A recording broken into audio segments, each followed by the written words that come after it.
Hello, happy Wednesday. I'm back with the next part of our Read Aloud Escape from Mr. Lemoncello's library. Today we are going to be starting with chapter 28.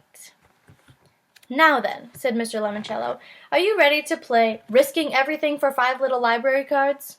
Kyle swallowed hard. Then he nodded. All right, you maniac McGees, here is your picture puzzle. The category is famous quotes.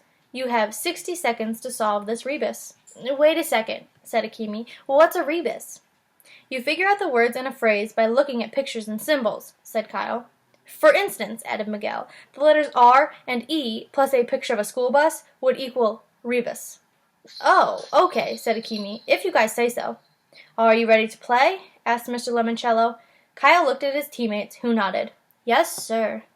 Then on your mark, get set. Go, dog, go. Mr. Lemoncello's image disappeared. Tick-tock clock music started playing. The video screens all projected the same picture. We're officially dead, said Akimi. 55 seconds, said Mr. Lemoncello. Okay, we break it up 4 ways, said Kyle. The first and third rows are similar. I'll do them. I'll do the last one, said Akimi. I'll take the second row, said Miguel. I'm 4, said Sierra. 50 seconds, said Mr. Lemoncello. Everyone went to work. Mine is some guy hitting himself in the thumb, but with a GR and an O, muttered Akimi.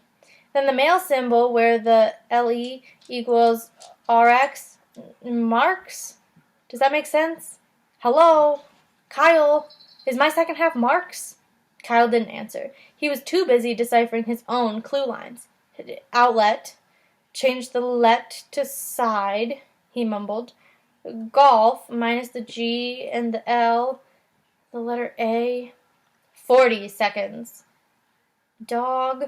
He dropped to the third line. He just needed the first word. Bowling pins?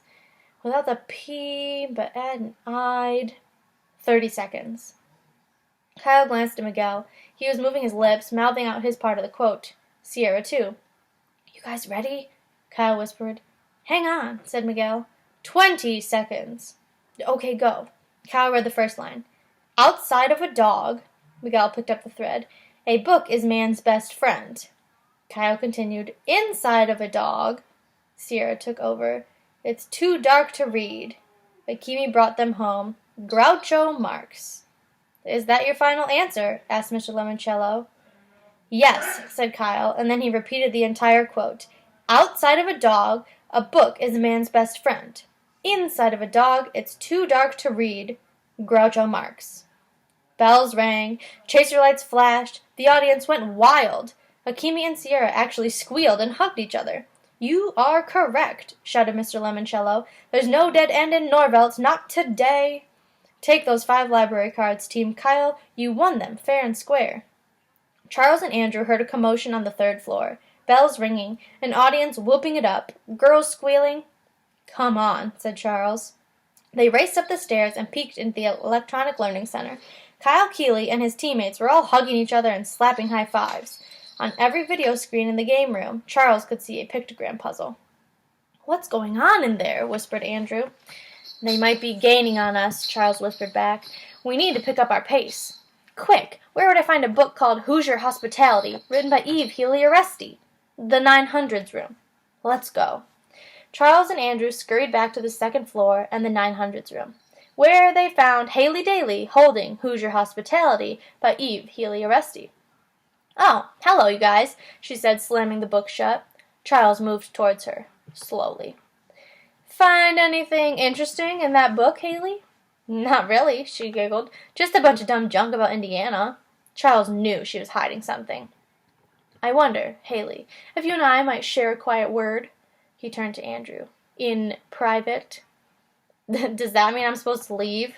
Yes, Andrew, it's good for the team. Trust me. Okay, but I'll be right outside that door if you decide to double-cross me or something. Thank you, Andrew. This will only take a quick minute. Peckelman left the room. Smiling, Charles moved even closer to Haley, so close he could smell her bubblegum. Or shampoo. Maybe both. Let's step over here, he said, taking Haley by the elbow. I found another fascinating book that I think you'll just love." He guided her to a spot behind a bookcase where their conversation couldn't be observed by the security camera blinking up in the ceiling. Haley went with Charles. If he had been looking for the same book she'd just found, that meant he was playing the library escape game along a similar path. Charles Chiltington might have clues Haley could use. Clues she needed. "Rumor has it," Charles whispered, "that your parents wrote your library essay for you." Inside, Haley was grinning. Obviously, Charles would try to bully her into joining his team. Fine. She'd pretend to be frightened.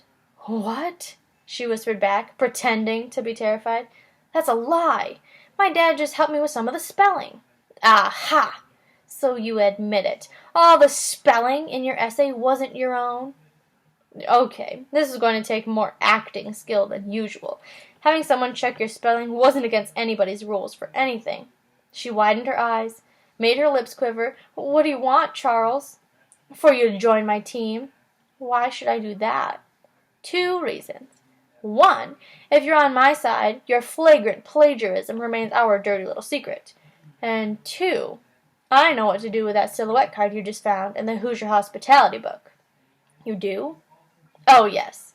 If we share our clues, the pictures will create a phrase telling us how to find the alternate exit." Haley smiled. For real. This was working out perfectly. She'd get all their clues, and even if they all won together, Mr. Lemoncello would definitely make her the real star of his TV commercials. She had zazz. Charles and Andrew did not. "Okay," she said. "Deal. I'm on your team." Then she handed Charles the clue she had found in the Hoosier book. "Of course," said Charles. "After all, Indiana is the Hoosier state." Chapter 29. "Oh, man," said Kyle, leading his team around the balcony, back to the young adult room. 9 library cards. This is fantastic." They gathered around a table. "Okay, guys, time for everybody to put their cards on the table." Literally. The teammates set down their cards. Kyle spread out the 5 from the discard bowl. Akemi pulled out a pad and wrote all the information on one master list. Books and authors on the backs of library cards. Number 1, Miguel Fernandez. Incident at Hawks Hill by Alan W. Eckert. No David by David Shannon. Number 2, Akemi Hughes. One Fish, Two Fish, Red Fish, Blue Fish by Dr. Seuss.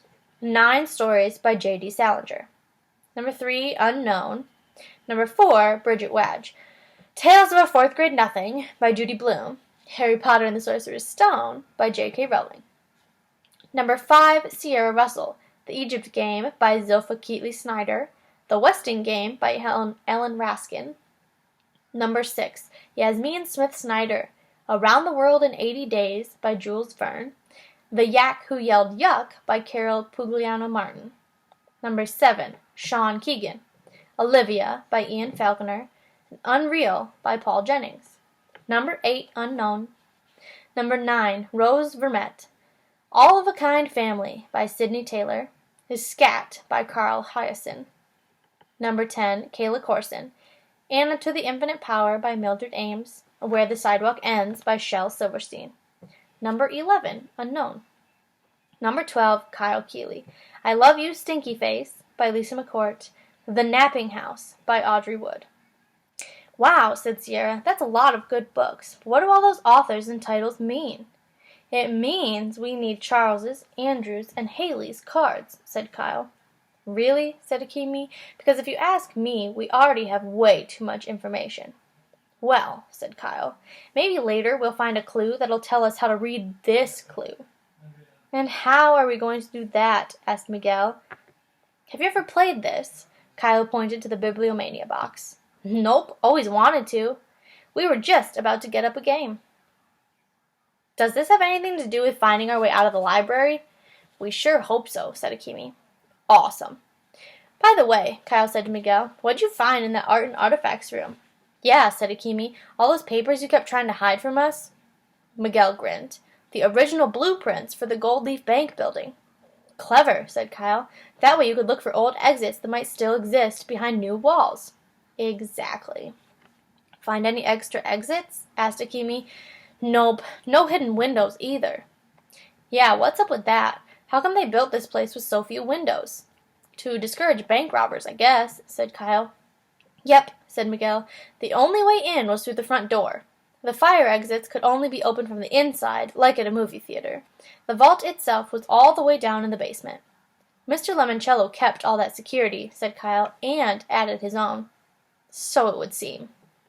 Well, hopefully bibliomania will lead us to some kind of alternate exit. And fast, said Akemi. Don't forget, we're not the only ones playing this game. One of those other guys is probably halfway out the door already. Okay, said Kyle. Gameplay is pretty simple. You spin the spinner and advance your piece the number of spaces the needle points to. You move around the library and go into each of the 10 Dewey Decimal rooms where you can pick up a book by answering a clue card. If you guess wrong, you get a new clue card in the same room on your next turn. The first person to fill the 10 slots in their bookshelf and spin their way out of the library wins. It's sort of like Trivial Pursuit, said Sierra, and the questions aren't all that hard because they're mostly multiple choice. Let's hear one, said Miguel eagerly. The cards were separated into 10 multicolored mini stacks, one for each room. Kyle grabbed a green card. Okay, this is for the 800s room, literature.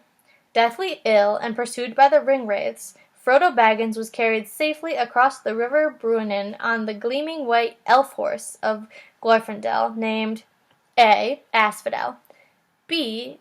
Asphalloth, C. Almerian, or D. Anglichel. Akemi shook her head like she was having a brain freeze. Wah-huh? I think the answer might be A, said Miguel. They're all A's, said Kyle. Asphodel, Asphalloth, It's B, Asphalloth, said Sierra. It's from J.R.R. Tolkien's Lord of the Rings. Kyle flipped the card over and read the answer. You are correct. You get a copy of Lord of the Rings to put in your bookshelf. So, Kyle, said Akemi, how exactly is knowing the name of an elf horse going to help us get out of the library?